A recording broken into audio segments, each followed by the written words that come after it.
बढ़ती हुई और तस्वीर भी पूरी तरह से अब साफ होती हुई धीरे धीरे आगे बढ़ रही है। जी हाँ, 113 का वो आंकड़ा जिस पर बीजेपी या तो जीत चुकी है या फिर आगे चल रही है। 69 पर कांग्रेस या तो जीत चुकी है या फिर उनमें आगे चली है। 17 अन्यों का खाता दिखाई दे रहा है, जिसमें क्षेत्रीय दल भी शामिल है और निर्दलीय जिन्होंने चुनाव लड़ा है वो भी इसमें शामिल है। और ये वीआर के जरिए आप आपको बता रहे हैं कि बीजेपी 114 पर सीट पर आगे बढ़ती हुई दिखाई पड़ रही है। वहीं कांग्रेस की अगर बात कर ले तो 69 पर अभी कांग्रेस लीड करती हुई दिखाई पड़ रही है। अन्य के खाते भी वो 16 के खाते में गए हैं। ये आपको वीआर के जरिए डाटा बता रहे हैं, जो कि राजस्थान का सिंबल है, राजस्थान की शान कही जाती है। हम ये बार बार बोल रहे थे कि ऊंट किस करवट बैठता है, तो अभी फिलहाल ऊंट की जो चाल है वो बीजेपी की तरफ बढ़ती हुई दिखाई पड़ रही है। और तमाम जो एग्जिट पोल हमने दिखाए थे उसमें भी, यानी कि जन की बात के भी एग्जिट पोल की जो समीकरण है, अभी तक जो रुझान आ रहे हैं, जो परिणाम में तब्दील हो चुके हैं, उसमें जन की बात के एग्जिट पोल के समीकरण भी बिल्कुल एग्जैक्ट साबित होते हुए फिलहाल नजर आ रहे हैं। जी हाँ, ये बिल्कुल लेटेस्ट टेक्नोलॉजी के जरिए, ग्राफिक्स के जरिए आप देख सकते हैं कि हमारे स्टूडियो में ऊंट उतर कर आ गया है, रेगिस्तान पर धीरे धीरे चल रहा है। और उन ऊंटों की अगर बात करें, कल तक जो एग्जिट पोल में कहीं बीजेपी का ऊंट आगे था, कहीं कांग्रेस का ऊंट आगे था, लेकिन अब जब रुझान नतीजे आ रहे हैं रविंद्र, और सीधे हम एक बार फिर से जो ताजा आंकड़े हैं उनको देख लेते हैं ममता के जरिए। जी ममता, क्या अपडेट आपके पास है अब? बिल्कुल हेमंत, देखिए अब धीरे धीरे जो है नतीजे रुझान में पूरी तरीके से बदल रही हैं और उसके बाद जो है आंकड़े सीधे तौर पर निकलकर सामने आ रहे हैं। लेकिन सबसे ऐतिहासिक जीत यहाँ पर दिया कुमारी ने दर्ज किया। आपको बता दें कि 71,368 वोटों से वो जीती है। ये बड़ा आंकड़ा है और इस बड़े आंकड़े के साथ ही उनके चेहरे पर वो खुशी भी हेमंत हमने देखी थी, नजर आ रही थी।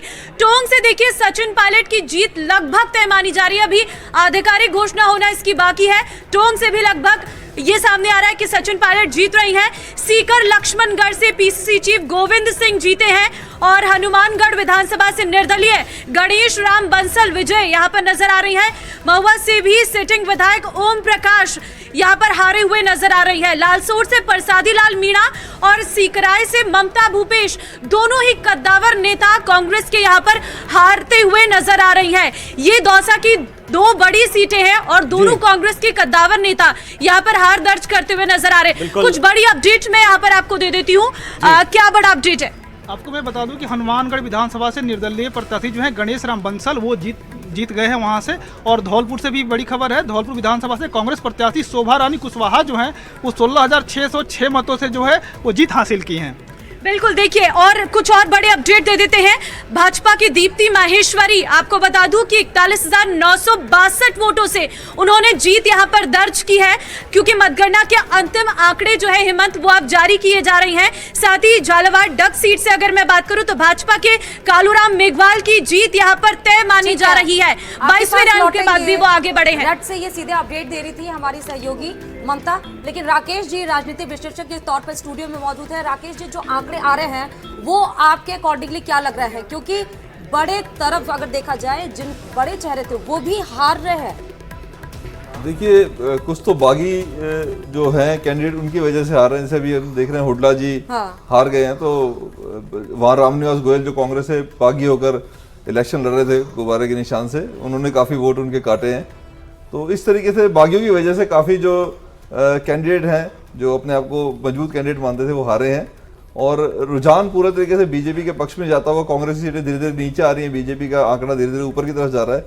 मैंने सुबह ही बोल दिया था कि शायद 115 प्लस बीजेपी जा सकती है, तो मुझे लग रहा है शायद वो 115 का आंकड़ा क्रॉस कर जाएगी। और ये देखिए, दो मंत्रियों के कांग्रेस के हारने की खबर भी आ रही है सामने। दौसा से लगातार कहा यही जा रहा था कि जो मंत्री हैं वो चुनाव हारेंगे। सिकराय से एक तरफ अगर बात करें तो ममता भूपेश हार गई हैं, और दूसरी तरफ अगर बात करें लालसोट से प्रसादी लाल मीणा, स्वास्थ्य मंत्री के तौर पर उन्होंने जिम्मेदारी निभाई और वो भी यहाँ पर हारते दिखाई दे रहे हैं। और रविंद्र जी, एक चीज और देखना पड़ेगा कि ममता भूपेश वही मंत्री है जिनको लगातार अपने चुनावी, जब वो सभाएं कर रही थी, उन्हें लगातार विरोध का सामना भी करना पड़ रहा था। तमाम जगह पर हुआ था कि उनकी गाड़ी को, उनके काफिले को रोका गया था। प्रियंका गांधी भी आई थी यहाँ पर सभा करने के लिए उनके चुनाव प्रचार के दौरान।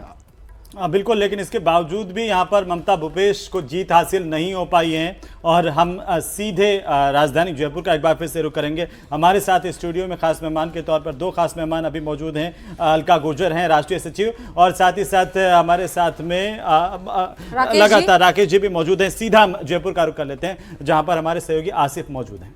जी आसिफ, मैं एक सवाल ये करना चाहूंगा, बाकी आप सवाल और बातचीत तो करेंगे ही। यहाँ पर अमित जी से जो अभी रुझान और नतीजे निकलकर सामने आ रहे हैं, थोड़ा बताइए कि बीजेपी कहां जीत ज्यादा दर्ज करती हुई इलाके में नजर आ रही है और कांग्रेस कहां लूज करती हुई नजर आ रही है, और जातिगत हिसाब से अगर कुछ चीजें साफ तौर पर अमित जी इसको बेहतर तरीके से बता पाएंगे कि कौन सी जाति इस बार बीजेपी के पक्ष में आती दिख रही है। बिल्कुल ठीक है। स्टूडियो से सवाल है अमित जी आपके लिए। इस बार जो जैसे कई दिग्गज थे दोनों ही पार्टियों के अंदर, वो दिग्गज जो है इस बार जो है वो हारते हुए नजर आ रहे हैं, कुछ नए चेहरे सामने आ रहे हैं। दोनों ही पार्टियों के लिए बड़ा आश्चर्यजनक मामला है। स्टूडियो से सवाल ये था कि क्या जातिगत वाला जो फॉर्मूला था वो चल नहीं पाया इस बार? नहीं, ये जातिगत फॉर्मूला, देखिए राजस्थान की राजनीति बहुत अलग तरह की है। दुनिया में कहीं पे भी या भारत में कहीं पे भी, जब दूसरी तरह की हम दिल्ली के चुनाव से बात करें या और राज्यों की बात करें, और उन सब से राजस्थान की राजनीति थोड़ा अलग तरह से चलती है। जातिगत हमेशा यहाँ पर मुद्दा रहा है। लोग कितना ही पढ़ा लिखा हो, कितना ही समझदार हो, जब वो पोलिंग बूथ के अंदर घुसता है तो वो अपनी छाती से अपना 10वीं का सर्टिफिकेट चिपका के निकलता है कि उसमें उसके आगे नाम के आगे जाति क्या लिखी हुई है। तो ये तो नहीं मान सकते कि जाति का जो है मुद्दा नहीं चला होगा, लेकिन हाँ इतना जरूर है कि कुछ नए वोटर, इस बार एक बड़ा चंक था जो नए वोटर्स का था, वो जुड़ा था इसमें। वो लोग जो हैं वो एक नई तरह की पीढ़ी है, वो नए मुद्दों पर सोचती है, उनका जो एक्सपोजर है बहुत अलग तरह का है। वो सोशल मीडिया से न्यूज़ और समाचार पढ़ती है। वो जो करंट चीज़ें चल रही हैं वो उसके पास में मोबाइल है, इंटरनेट है, वो उस पर बात करती है, वो उस पर इंटरेक्ट करती है, ट्विटर पर है और सोशल मीडिया प्लेटफॉर्म्स हैं। तो वो जो वोटर, मुझे लगता है कि उसने इसमें कई तरह का जो है रोल प्ले किया होगा। इसके अलावा जो लगातार जीतते आ रहे दिग्गज थे, उन दिग्गजों की जो एक घमंड वाली, एक जो अकड़ वाली जो उनकी भाषा सुनाई दी है। होता क्या है कि पहले जब ये इस तरह की जब भाषा बोलते थे या इस तरह का कुछ भी करते थे, जीते हैं बीजेपी के प्रत्याशी के तौर पर इस बार चुनावी मैदान में अपनी किस्मत आजमा रहे। तो भाई बूंदी सीट पर बड़ी खबर आपको बता दें कि कांग्रेस प्रत्याशी आगे है।